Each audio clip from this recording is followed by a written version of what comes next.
Que Jesus nos auxilie para que a gente possa aproveitar esse tempo de estudo, falando e pensando em coisas que auxiliem a nossa evolução. Afinal de contas, ninguém veio para o planeta de férias, então a gente está aqui para evoluir, né? Tem gente que gosta de achar que a gente veio aqui para sofrer. Na verdade, a gente veio para evoluir. Se a gente briga com esse processo, a gente sofre. Mas já é uma questão nossa, né? Depois vai chegar a reclamar com o mentor, sofri a beça nessa vida. Ele vai dizer, você quis, né? Podia ter levado tudo como prova, levou como expiação porque quis, né? Então vamos lá, falar sobre o ano novo, né? Para falar sobre o ano novo, eu comecei lembrando logo de um poema que circula muito nessa época do ano na internet, né? Porque agora a gente já tem quase que comunicação direta espírito a espírito pela internet, não é assim? A gente recebe tudo de todos com o lado bom e o lado ruim disso. Obsessão pela internet é fácil. É só abrir o Facebook que a gente já fica rapidinho obsediado, né? Vê lá todo mundo reclamando de tudo, todo mundo brigando com todo mundo. Da mesma forma que procurar coisas boas também é fácil. Basta que a gente sintonize com isso. Já é um exemplo como a gente tem. Mas esse poema circula muito por aí, normalmente é atribuído até ao Carlos Drummond de Andrade, não é. Ele é de uma pessoa chamada Roberto Pompeu de Toledo. E diz assim, o tempo. Quem teve a ideia de cortar o tempo em fatias, a que se deu o nome de ano, foi um indivíduo genial. Industrializou a esperança, fazendo-a funcionar no limite da exaustão. 12 meses dão para qualquer ser humano se cansar e entregar os pontos. E aí entra o milagre da renovação. E tudo começa outra vez, com outro número e outra vontade de acreditar, que daqui para frente tudo vai ser diferente. Vocês já devem ter recebido ele ou algumas alterações que se fazem nessa época do ano em cima dele, aí atribuindo nomes famosos, igualzinho a certas questões doutrinárias, né? Vira e mexe a gente pega mensagens sendo assinadas por espíritos famosos, é bom a gente ficar sempre de olho, porque pode ser uma mistificação. Ocorre na internet também, vejam só, né? Somos os mesmos lá e cá, fazemos as mesmas coisas, né? Então, voltando, cortar o tempo em fatias, ele disse que foi um gênio quem inventou isso, né? Porque é muito bom, muito interessante, faz a gente pensar sempre em renovação, em reinício. De fato, vocês já pensaram como é que isso aconteceu? Né? Porque isso não é comum nos planetas. De fato, o ano é o tempo que um planeta leva para dar a volta em torno da sua estrela. Isso é, por definição, um ano. Até aí tudo bem. Só que o nosso planeta teve um detalhezinho especial, todo especial. Eu brinco dizendo que ele foi literalmente esculpido para a gente, né? Num determinado momento da sua evolução, ainda como planeta, lá como mineral, um imenso meteoro bateu na Terra. Quando eu falo imenso, é imenso mesmo. Ele era do tamanho de Marte. Ele era gigantesco. Ele é o que é hoje o nosso núcleo de ferro e níquel do planeta, que a gente lembra, a gente estudava lá na escola, tem um núcleo de ferro e níquel. Aquilo foi um meteoro grande, gigantesco, que colidiu com o planeta. Colisão daquelas bem, né? Monumentais, cuspiu boa parte da crosta da Terra naquela época para fora do planeta. Boa parte que foi aos poucos se aglutinando e formou a nossa Lua. Se você olhar para os planetas do Sistema Solar, você vai notar que as luas, comparadas com os planetas, são umas coisinhas de nada. Porque literalmente são pequenos redemoinhos de poeira que se aglutinam e formam aquela luazinha de nada. A nossa Lua é grande, gigantesca, tem 1/6 do tamanho da Terra, né, do volume da Terra. Por quê? Porque ela é parte da crosta que foi cuspida para fora da Terra nessa explosão. Naquela época a gente deve ter tido um belo anel de asteroides também, como Saturno tem até hoje. E aí ele foi se aglutinando até formar a nossa Lua. Mais do que isso, o planeta se solidifica e fica com grandes cicatrizes. E a água, que vem sempre do céu, né? A gente acha engraçado pensar nisso, mas toda a água que está no planeta cai a partir de cometas que vão caindo na Terra permanentemente. se acumula nessas cicatrizes onde se formam os oceanos. Onde é que a vida começa mesmo na Terra, hein? Nos oceanos, não é? Esse planeta foi preparado, né, com todo cuidado para servir de base para o surgimento da vida orgânica. Por quê? A gente normalmente pensa em vida como só orgânica. A gente é espírita meio de faz de conta. A gente pensa em vivo e imagina logo encarnado, não é assim? Não. Se a gente pensar na trajetória espiritual, a gente se dá conta que a encarnação do espírito é literalmente a pré-escola dele. Sabe o jardim de infância? É isso que a gente faz de encarnado. É o jardim de infância. Enquanto a nossa vontade é frágil, enquanto a nossa força para trabalhar é muito pouca, a gente recebe um corpo que precisa de coisas, que necessita. E aí o corpo empurra a gente para se desenvolver. Primeira etapa nos mundos das consciências, a gente sabe o que é uma consciência, né? A gente vai evoluindo, se individualiza, porque relação entre o princípio material e o princípio espiritual existe desde o início de cada um dos universos. Eles sempre estão em relação. À medida que isso vai evoluindo, esse princípio espiritual termina se individualizando. Ah, então virou espírito. Não, ainda não. Ainda não virou um espírito, porque ele não tem o que lhe falta para virar um espírito, que é a consciência de si mesmo. Enquanto ele é uma individualidade, ele anima corpos de animais, literalmente. Né? Vocês notaram que eu falei uma frase toda repetida. Né? A alma anima o corpo dos animais. Perceberam que é o mesmo radical em todos os cantos?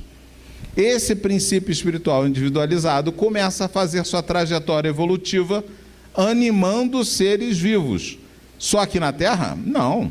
A Terra é um dos muitos planetas que dão condição para a vida orgânica.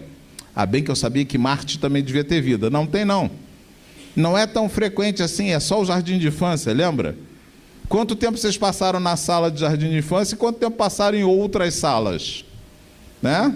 Então, a etapa do encarnar é o iniciozinho da trajetória do espírito, que, precisando cuidar da sua subsistência, desenvolve a inteligência.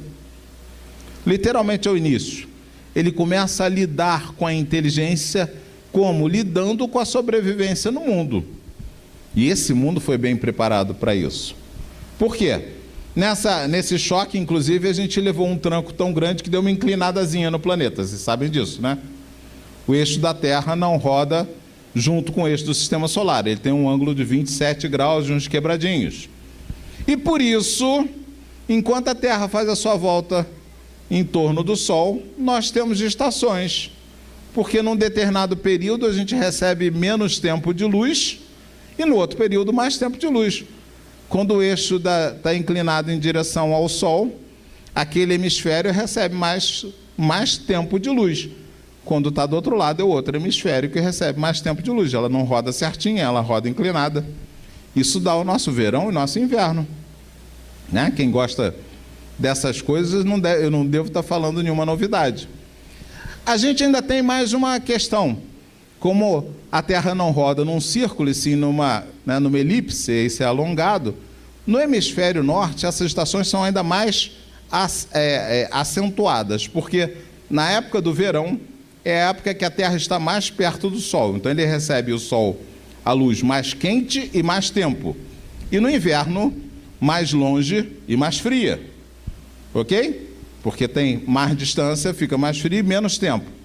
Resultado, no hemisfério norte, neva no inverno e faz 40 graus no verão. Aqui é 40 graus o ano inteiro, né?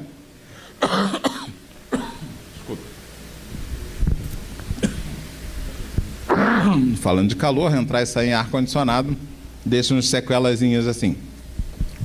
Então, voltando para essa história, porque aí a pessoa está pensando assim, esse cara perdeu a mão, né? Saiu da história. Não saiu, não. Isso forma uma natureza que é cíclica. Literalmente, todo ser vivo tem que acompanhar as mudanças do planeta. Não é? Seja qual for. Os passarinhos, quando notam, né? E de novo a gente está lá Quando notam que a luz está diminuindo, eles migram mais para perto do Equador. Quando aumenta, eles voltam. Né? Os animais, se você olhar, já desse eu vi um infográfico animado muito legal, mostrando os passeios, né, anuais dos animais na África, porque é a mesma coisa. Você tem que ir acompanhando a pastagem, seguindo aquilo. Você tem que observar o ciclo do planeta, porque esse planeta faz ciclos de renovação o tempo todo, não é? Não é à toa que o nosso calendário capturou esses momentos. Mesmo antes do Cristo vir à Terra, bem antes já, a gente já comemorava uma coisa similar ao Natal. Por quê? Boa parte das comunidades humanas foi no hemisfério norte. E lá, naquela época não tinha geladeira, né? Eu sempre brinco com isso, era uma vantagem. Você tinha que caçar a comida, correr atrás. Agora a gente vai só até a geladeira e resolve isso. Aí dá uns problemas sérios, né? Mas tudo bem. Voltando lá. Lá no hemisfério norte, você tinha que saber muito bem. Se você vai fazer uma viagem longa, e se você for pego pelo inverno no meio do caminho, não precisa ir não, que você não vai chegar, você vai morrer no meio do caminho, não é? Então você tem que planejar direitinho. Quanto tempo vai levar para começar a nevar? Leva ainda uns 3 meses, então dá tempo de eu chegar lá na outra cidade antes de começar a nevar. Ou quanto tempo vai levar para que voltem, né, os animais? Leva tanto tempo. Eu preciso conhecer isso. Literalmente é através desse processo que a gente foi desenvolvendo a inteligência.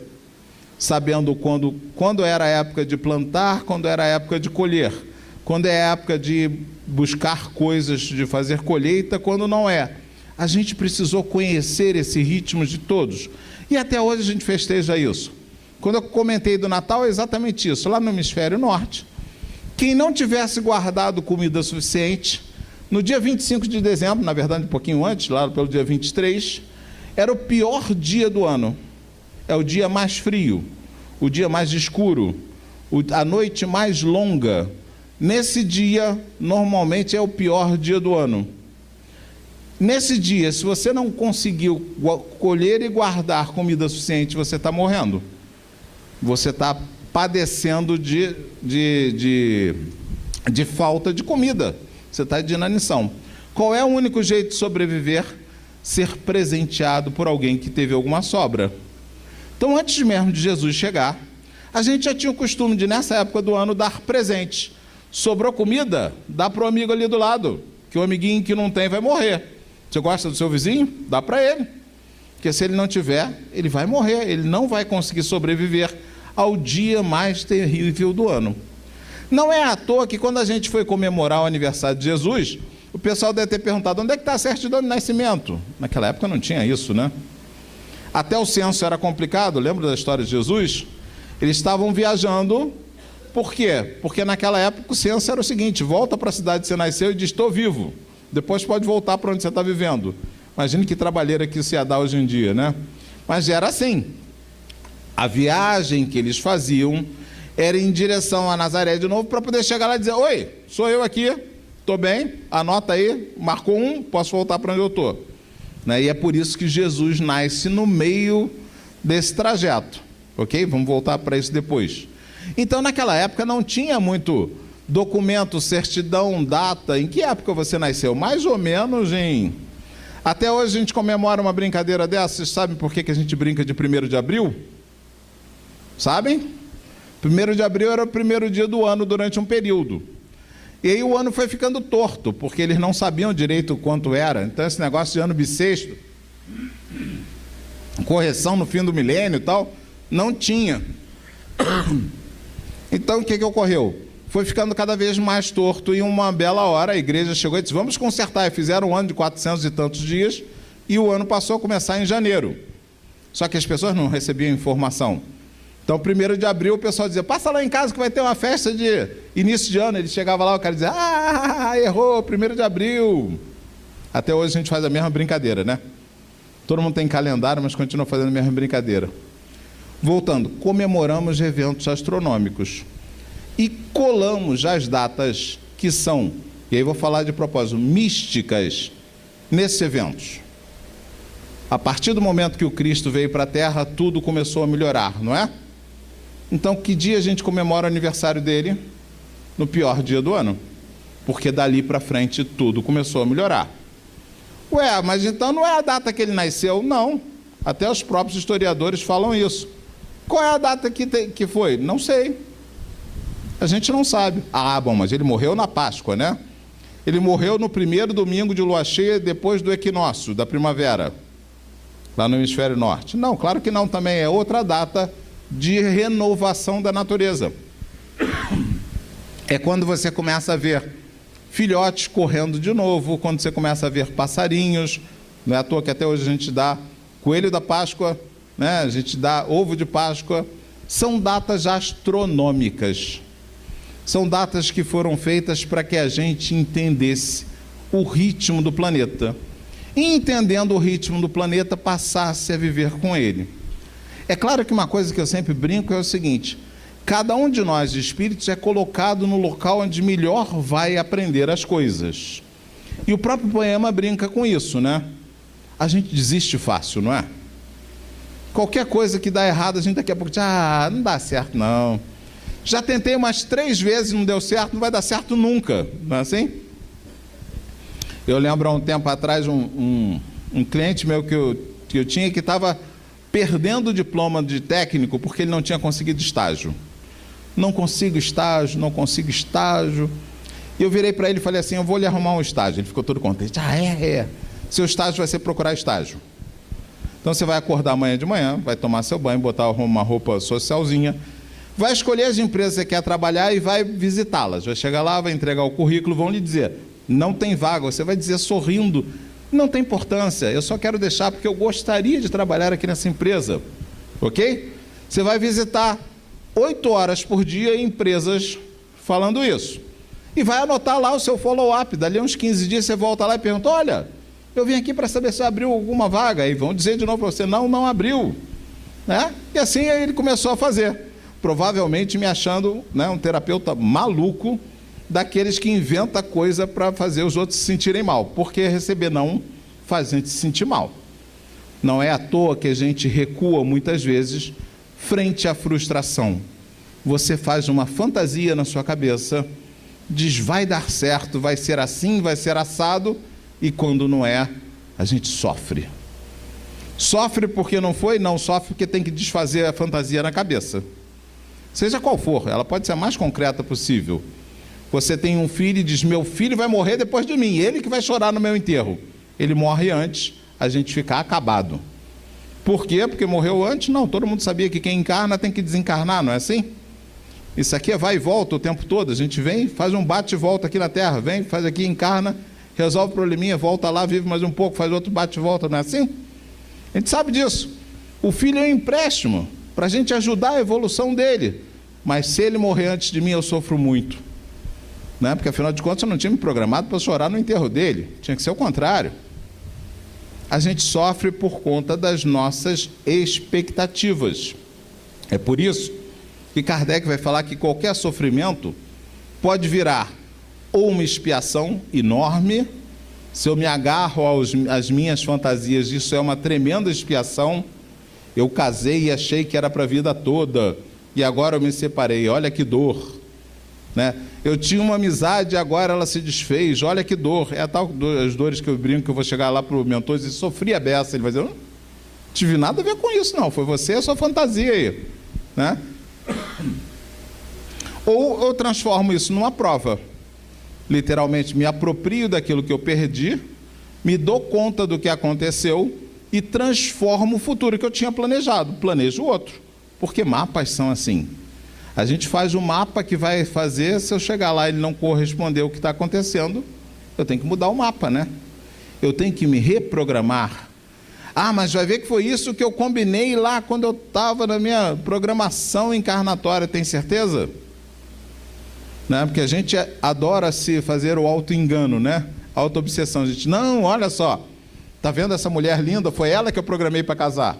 Não, será que não foi aquela? Não, aquela não, deixa ela para lá. É essa aqui que eu quero. Muitas vezes eu estou falando de vaidade, eu estou falando de luxúria, eu não estou falando muitas vezes de um casamento por razões espirituais. Mas eu me convenço logo que ela é minha cara metade. E assim começa a dar errado, eu digo: não, não era ela não, era aquela outra ali, ó. não é?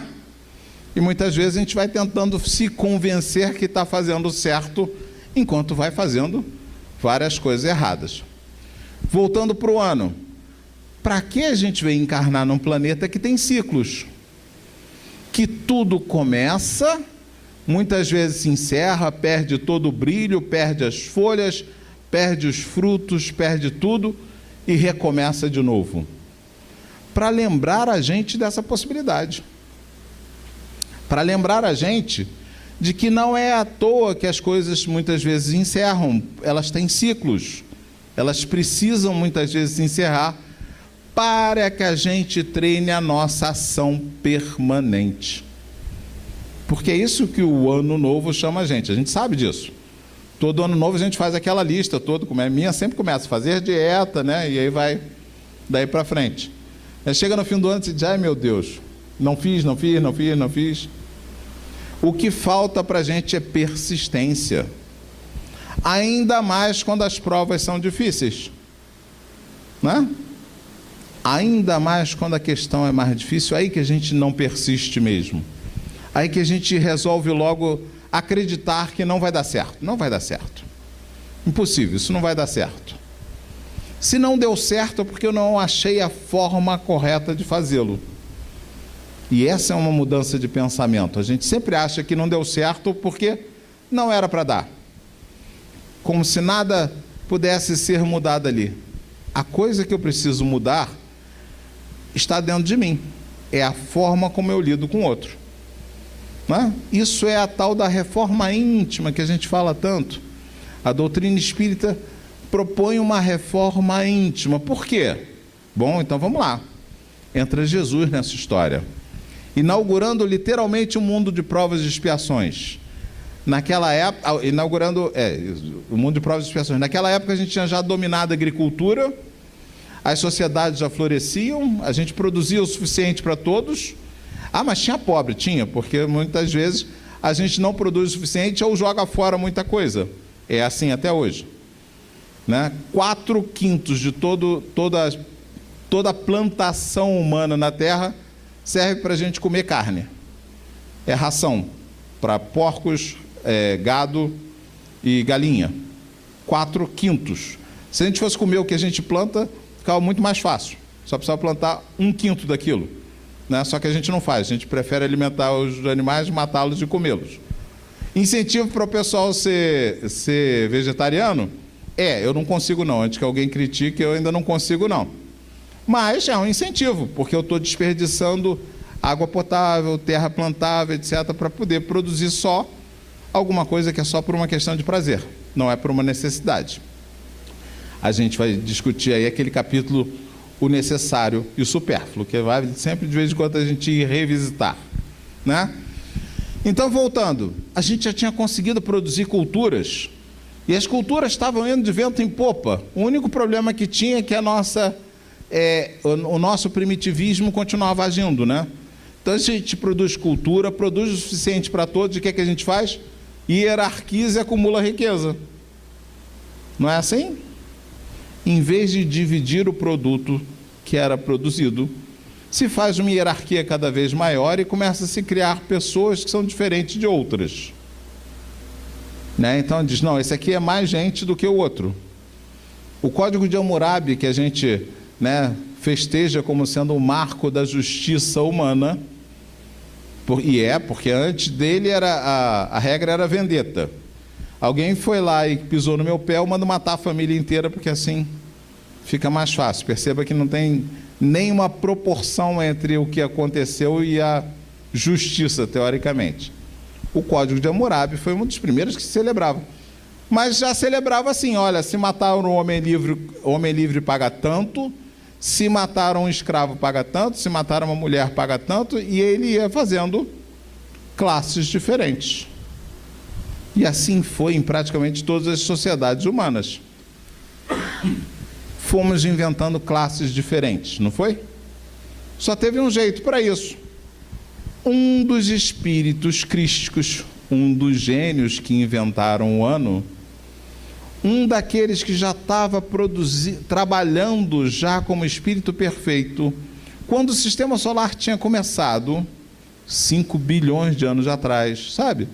Um daqueles que programou o enorme meteoro para bater na Terra, que programou para que a gente tivesse, né, algo protegendo a gente, a atmosfera não fosse varrida pelo vento solar, que programou para que a gente tivesse oceanos, marés, estações do ano. Um desses gênios encarnou para dar uma canja para a gente. Encarnou para chamar a nossa atenção de que não há uma pessoa diferente da outra. Não é esse o mote que Jesus vem trazer? Somos todos iguais. Somos todos irmãos. Porque, afinal de contas, todos somos filhos de Deus. E ele deixa isso bem claro, né? Inclusive, ele chama a atenção para uma coisa que eu sempre gosto de falar, porque Jesus, para a religião espírita, é diferente de para qualquer outro. Ele não é um caso à parte da criação.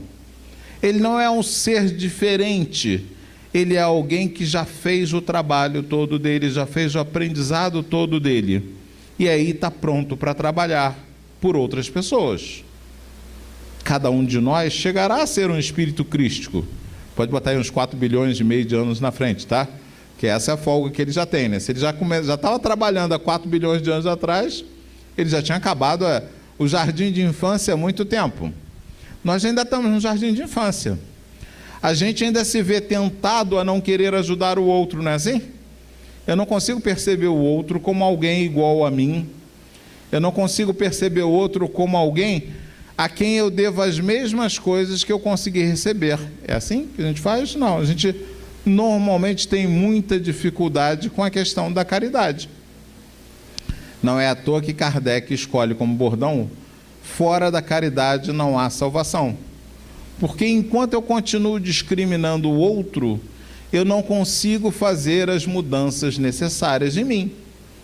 Eu continuo me achando de alguma forma diferente, superior. Porque achar diferente, tudo bem, ninguém é igual a ninguém. Todos nós somos filhos unigênitos de Deus. Não é isso? Ah, Jesus é o filho unigênito de Deus, eu também. Só tem um de mim, né? Eu sou uno, fui gerado por Deus também, então sou unigênito de Deus. Todos somos como Jesus já foi em algum momento. Só que falta para a gente ainda muita caminhada. Essa é a grande diferença. Essa é a grande diferença. Quando ele fala de Deus como Pai de todos, inclusive Pai dele mesmo, ele está falando dessa possibilidade.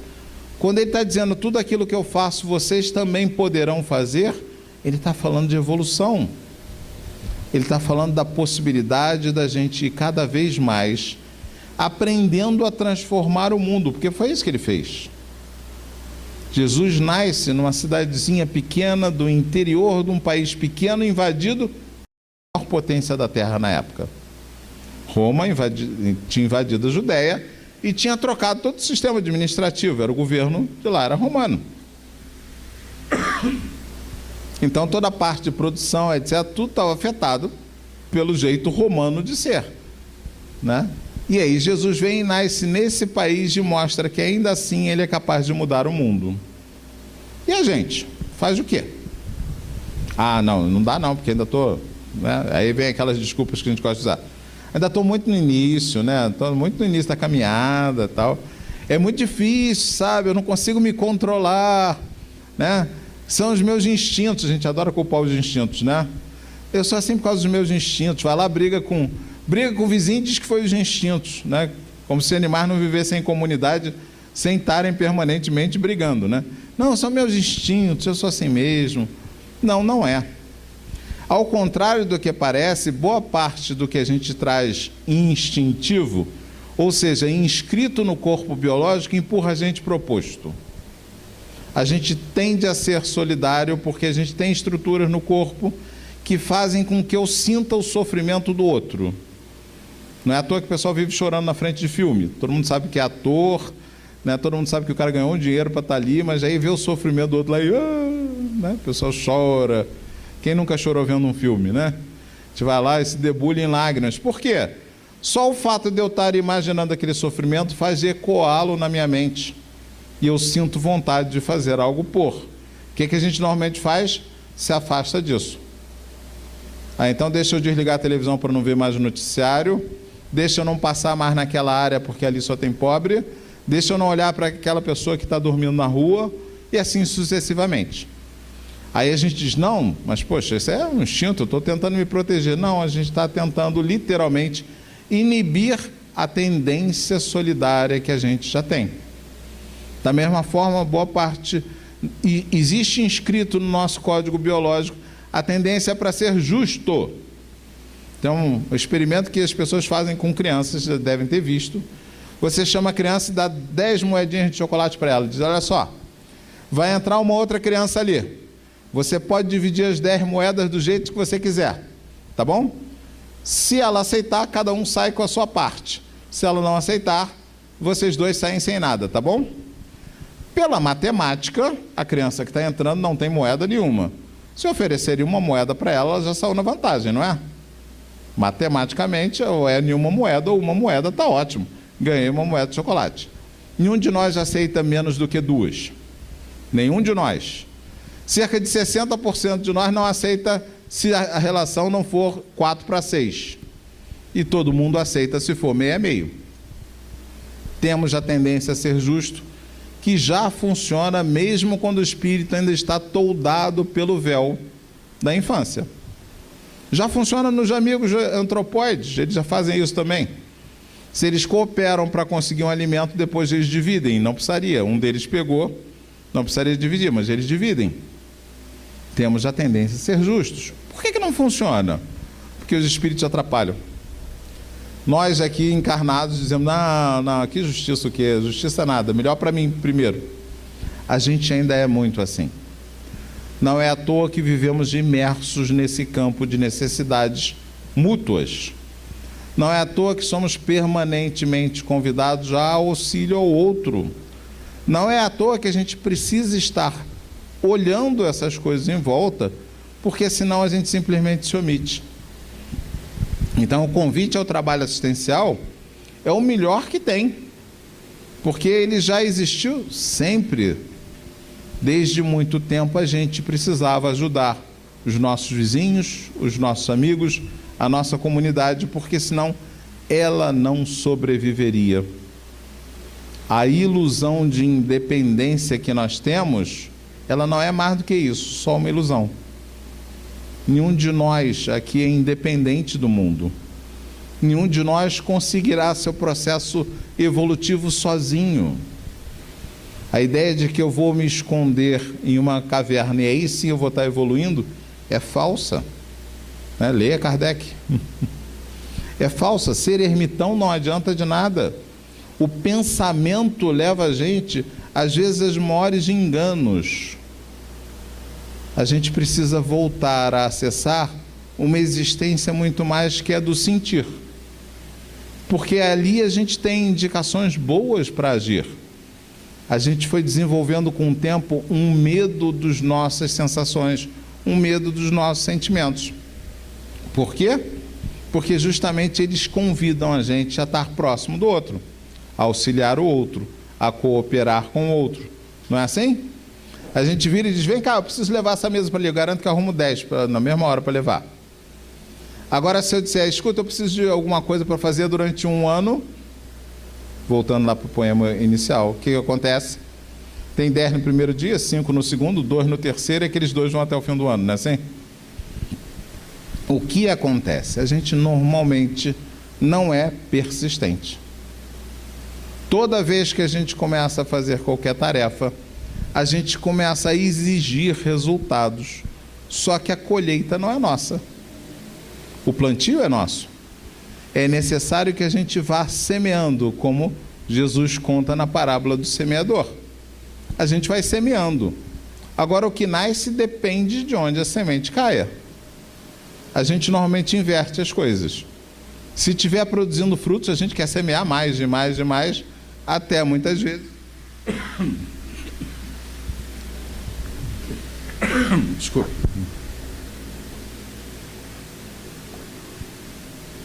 Até muitas vezes não conseguir tirar mais daquele terreno necessário, até exaurir aquilo.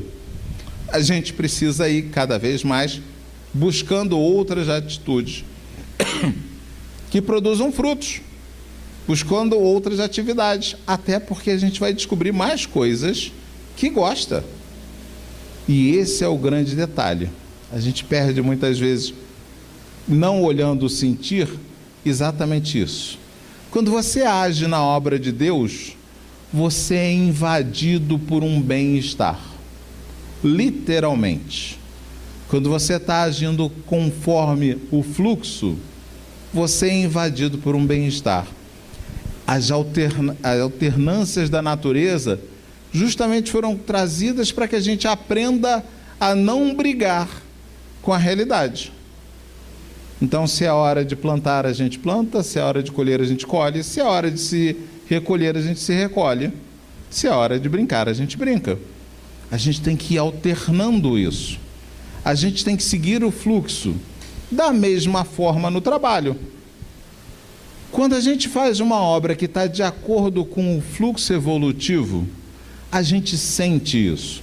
Quando você faz o bem, literalmente, você se sente, envolvido por um bem-estar. Aí a gente gosta normalmente de dizer, não, são os bons espíritos que estão com a gente. Não, é o contrário. Esse campo é que permite que a gente sintonize com eles. Eles estão com a gente sempre, tá? Aquele cara que está fazendo todas as bobagens da vida, está fazendo tudo errado, também tem o seu mentor do lado, querendo desesperadamente que ele escute, e ele não escuta. Vocês imaginam, né?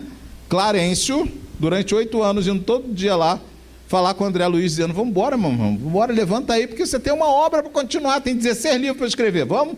E ele lá sem ouvir, só ouvindo os próprios ecos mentais, suicida, suicida, suicida. Ainda bem que Clarencio persistiu, né? Porque se fosse nós, a gente dizia, deixa ele aí mesmo, isso aí não vai servir para nada não, deixa ele aí. Não é? Vocês sabem do que eu estou falando, nosso lar, né? André Luiz passa 8 anos no umbral, na transição entre a vida encarnada e a vida desencarnada. Umbral é só isso. Não tem nada a ver com a visão do inferno que a gente gosta de colocar lá, né? Só que eu sou invadido pelas minhas imagens mentais. Então, literalmente, ele desencarna e percebe que ele podia ter vivido muito mais se ele tivesse cuidado do corpo. E ele escuta vozes chamando ele de suicida. Ele era médico, não se cuidou. Escuta vozes chamando ele de suicida. Eram espíritos gritando para ele? Não. Eram imagens mentais. Assim como o resto, né? Eu podia ter usado a minha vida para dar vida a muito mais coisa. Não fiz, eu vejo tudo morto em torno. Eu podia ter andado muito mais do que eu andei. Eu vejo tudo enlameado, um atoleiro. São imagens mentais. Claro que como a gente gosta de turma, a gente junta logo com uma meia dúzia que pensa a mesma coisa, plasma aquele campo assim em torno e fica ali, né? Literalmente brincando com as imagens mentais. Agora vocês imaginem Clarencio indo todo dia e sabendo a que ele estava destinado, né? Porque assim, a gente hoje fala muito da obra de André Luiz e não percebe o quanto de conteúdo ela trouxe para a gente. Então, a que ele estava destinado? Né? A esclarecer a relação, as relações que ocorrem no mundo espiritual. Esclarecer para a gente que não era aquela coisa de beatitude, ninguém vai sentar na nuvem e ficar tocando harpa. Não é isso, existe trabalho, existem tarefas, existem processos, literalmente, que demandam o nosso esforço. De fato, a gente, boa parte das vezes, está tentando copiar o mundo espiritual no mundo material quando a gente monta os processos. Então, assim, ele sabia a que ele estava destinado. Devia ser um desespero ir lá todo dia e dizer, não foi não. Deu não. De novo, ó. Está lá envolvido só nos próprios pensamentos, envolvido nas próprias fantasias. Quantos de nós não estamos no mesmo lugar, encarnados? Envolvidos nas próprias fantasias, seja lá qual for. Não, eu tenho que ser, né, alguém de sucesso, eu tenho que fazer não sei o quê. Será que é essa a nossa missão? Será que a nossa missão é acumular tesouros onde a traça rói? Será que é isso? Ou será que é muito mais sanear as relações humanas que eu tenho com as pessoas em torno de mim? Ir transformando cada uma das relações em relações de amor, porque a gente tem visto justamente o oposto, né? Os bons têm cada vez se ausentado mais, e os maus têm sido cada vez mais ativos. Então hoje você não pode postar nada no Facebook, você diz bom dia, vem uma dúzia reclamando que você disse bom dia, né? Se disser qualquer outra coisa, então é pior ainda, não é assim? Isso dá para a gente começar a ter noção do que vai acontecer quando a gente não tiver mais a barreira mental que impede que o outro veja o meu pensamento. Porque eu sempre brinco, essa que é a grande vantagem de estar encarnado. Qual é a vantagem da gente encarnar? É aprender de novo os ciclos do ano? É aprender não, acima de tudo, é aprender a lidar com as nossas tendências. Porque o homem velho comparece, eu posso dar um tempo nele e escolher a ação que eu quero fazer. Ah, mas aí você está sendo falso. Claro, eu quero ser um homem de bem. Então eu vou me esforçar para administrar as minhas más tendências. Não é isso que está lá? Conhecerás um bom espírito pelo esforço que faz para administrar suas más tendências.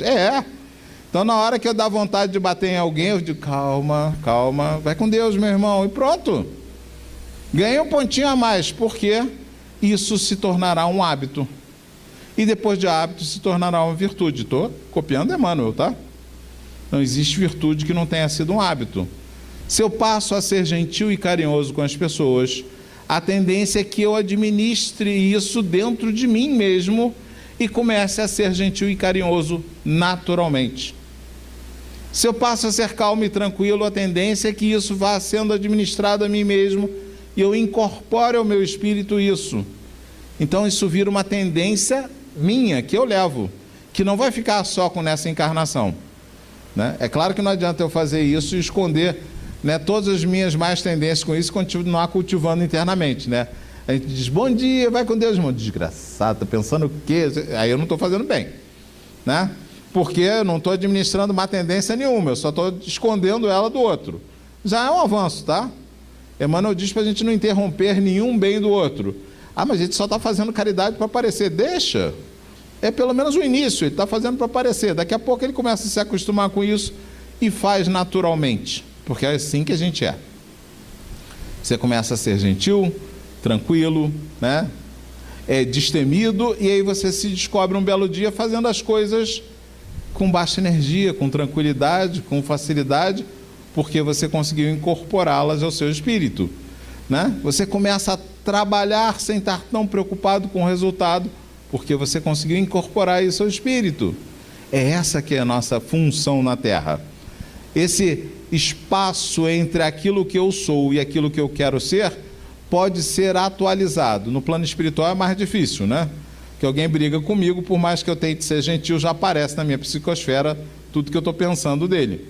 E aí rapidamente a pessoa diz, nossa, que coisa que você é, né?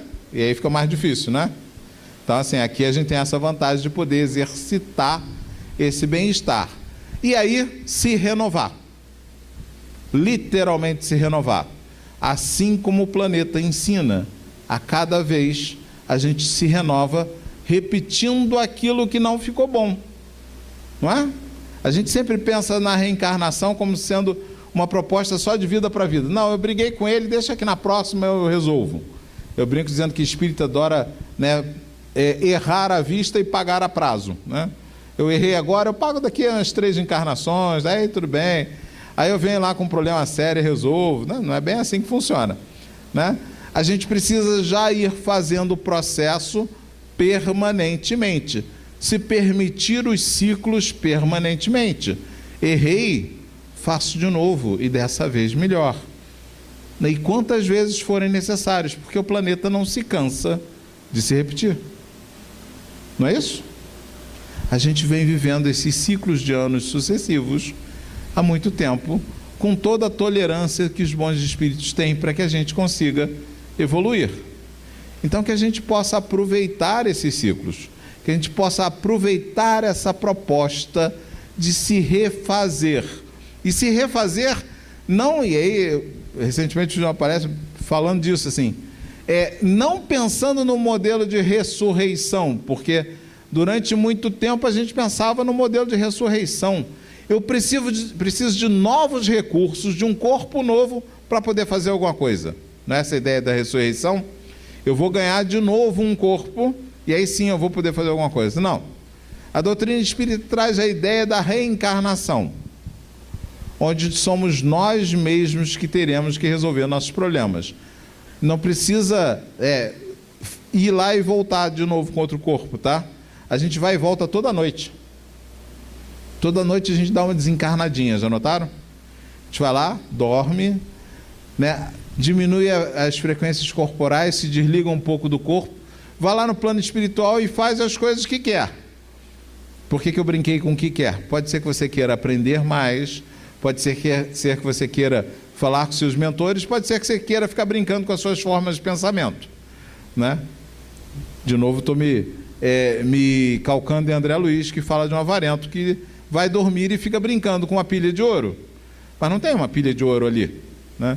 Ele só está brincando com as formas de pensamento dele, está perdendo seu tempo, né? Então a gente aproveita e dá uma desencarnadinha todo dia, e é preciso que a gente possa aproveitar isso e fazer um novo ciclo a cada dia. E da mesma forma, com as coisas mais lentas, fazê-lo a cada ano. 2018 vem aí, né? E acho que o que a gente pode desejar a cada um é que deseje muito, que queira muito evoluir, que queira muito descobrir onde é que você pode fazer o melhor. Porque cada um de nós, a gente adora dizer que a gente é atrasado porque está na Terra, né? Mas cada um de nós também só está na Terra porque já passou por vários e vários planetas, já reencarnou em vários e vários planetas e já desenvolveu várias virtudes. E são elas que a gente tem que descobrir. Porque a gente adora dizer que tem que descobrir os nossos defeitos, mas mais do que os defeitos, tem que descobrir qual é a virtude que eu já tenho, qual é aquilo que eu faço, que eu posso colocar a serviço do outro, o que eu já trago para o planeta como contribuição, porque isso é que é solidariedade. Eu serei ajudado naquilo que eu preciso, mas é preciso que eu ajude com o que eu tenho. Então, o que é que eu tenho já de sobra para dividir agora nesse período, né? Nessa época em que a gente pensa nas épocas em que eram muito ruins, e o que eu tenho já para dar para o planeta? Não mais no sentido material, mas muito mais no sentido das relações humanas. Porque muito de prova e expiação só passa para o mundo de regeneração quando a gente tornar sãs, sanear cada uma das relações humanas que a gente tiver. Para a gente passar a tê-las todas pensando no bem do outro e no bem de todos, aí sim a gente vai ter mudado de planeta. Não precisa nem evoluir tanto, né? A gente só precisa mudar o foco das nossas intenções. Acho que é isso que o Ano Novo traz para a gente. O Ano Novo traz essa pergunta: o que é que a gente quer fazer? Quais são nossos planos para mais essa volta do planeta em torno da Terra? Que Jesus nos ajude e nos inspire nesse processo, para que a gente possa escolher bem aquilo que a gente vai fazer.